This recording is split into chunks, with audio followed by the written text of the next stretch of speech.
ಕೈ ಜೋಡಿಸಿ ಪ್ರಾರ್ಥನೆ ಮಾಡಿದ್ದಾರೆ. ಅಂದ್ರೆ ಅರ್ಥ ಆಗಿದೆ, ನನ್ನ ಕಾಲ ಮುಗೀತು, ಬಿಜೆಪಿಯವರು ಬಂದು ಕುರ್ಚಿಯಲ್ಲಿ ಕುಂತ್ಕೊಳ್ತಾರೆ ಅನ್ನೋದು ಅವ್ರಿಗೂ ಅನುಭವ ಆಗಿ ಈ ಮಾತನ್ನು ಆಡ್ತಾ ಇದ್ದಾರೆ ಅನ್ನೋದು ನಿಮಗೆಲ್ಲ ಗೊತ್ತಿರುವಂಥ ಸಂಗತಿ.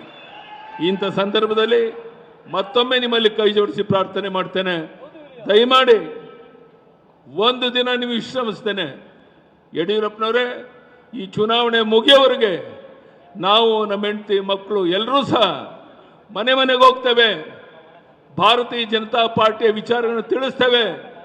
ಬರುವಂಥ ಚುನಾವಣೆಯಲ್ಲಿ ಕಮಲದ ಹೂವಿನ ಗುರುತಿಗೆ ತಮ್ಮ ಅಮೂಲ್ಯವಾದ ಮತವನ್ನು ಕೊಟ್ಟು ನಮ್ಮ ಅಭ್ಯರ್ಥಿನ ಗೆಲ್ಲಿಸ್ತೇವೆ ಅನ್ನೋ ಕೆಲಸವನ್ನು ನೀವು ಮಾಡಿದ್ರೆ ನನಗನ್ಸುತ್ತೆ ಅಮಿತ್ ಶಾ ಜಿಯವರು ಅಲ್ಲಿಂದ ಇಲ್ಲಿಗೆ ಬಂದದಕ್ಕೆ ಸಾರ್ಥಕ ಆಗುತ್ತೆ.